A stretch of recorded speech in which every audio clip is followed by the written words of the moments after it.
My name is Jennifer Purdy, and I'm going to show you how to help your first grade students perform pitches. The first grade standard reads, identify and perform pitches that move up, down, and repeat with a variety of songs and activities. Most of this video will show how to practice performing pitches, which can ultimately lead to identifying the movement of pitches. Let's get started by answering a couple of questions. First, what is pitch? Pitch is the highness or lowness of a sound. Second, why is pitch important? Pitch is not only an element of music, but it is also an important component of reading with expression. That's the difference between someone that sounds like a robot and someone who speaks and reads with expression. There is also a relationship between pitch matching and auditory processing. Pitch matching means being able to sing or vocalize the same pitch you hear. Here's an example of pitch matching. Can you sing this note, Lou? Match the pitch I sing. Can you sing this note, Lou? Assess proficiency in pitch matching by listening to hear if students can match their voices to a single pitch being sung. Can they match both high and low pitches? If a student is struggling with matching a pitch, try starting low and sliding into the final pitch. It sounds like this. If your final pitch is here, you would help them by starting low. Ooh. Children are more successful at matching pitch to a voice rather than an instrument. This means it is preferable to teach songs to your students by simply singing to them rather than playing complex musical soundtracks. However, if singing is beyond your comfort level, then go ahead and push play on that recording. It's okay, I promise. Before doing a lot of pitch matching exercises, give young children the opportunity to experience pitch by playing with their voices and exploring various vocal ranges, sounds, and effects. Think about this sentence. The voice cannot go on demand to a place where it has never been before. Think about that. The voice cannot go to a place where it has never been before. That is why it is important to let first graders explore, experiment, and play with their voices. One strategy for vocal exploration is making animal sounds. Try these. Make a sound like a big, mean dog. Make a sound like a tiny little fluffy dog. Make a sound like a cat. Make a sound like a turtle. Ha, I'm just kidding. Another strategy for vocal exploration is following the shape or contour of a line with your voice. On the sound ooh, make your voice follow the line. When the line is near the bottom, use your low voice. When it is near the top, use a high voice. Will you start with your voice high or low? Low. Let's try it. Ooh. What if I turn it upside down?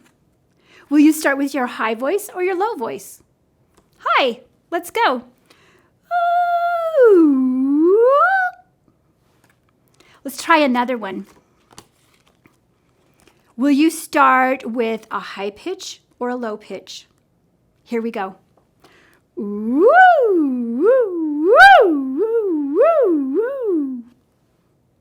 Another variation of this strategy is to vocalize letter names and shapes of vocabulary words or sight words. This is a great way to integrate language arts or vocabulary words from a variety of curriculum areas.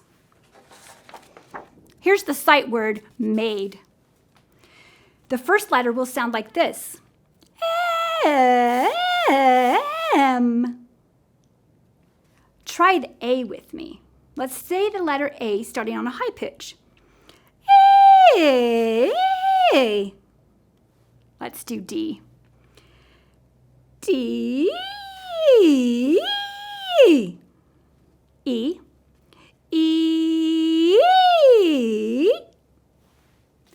Pitch exploration can also improve speaking or reading with expression.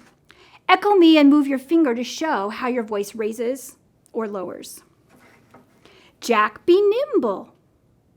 Jack, be quick. Jack, jump over the candlestick. Once students have had practice performing and matching pitches, they will eventually be able to identify whether pitches they are hearing or singing move up, down, or stay the same. Here are some examples. Pitches may move up, do do do do do, or down, do do do do do, or repeat, do do do do do. Pitches move up or down by step, do do do do do, or skip, do do do. This can be shown by a visual representation of the melody where pitches are connected with a line. Here's a representation of the song Hot Cross Buns. Sing with me and point to the dots which represent the pitches you are singing. Hot cross buns, hot cross buns, 1 a penny, 2 a penny, hot cross buns. Let's sing it again, and this time show me with your flat hand whether the pitches are moving up, down, or repeating.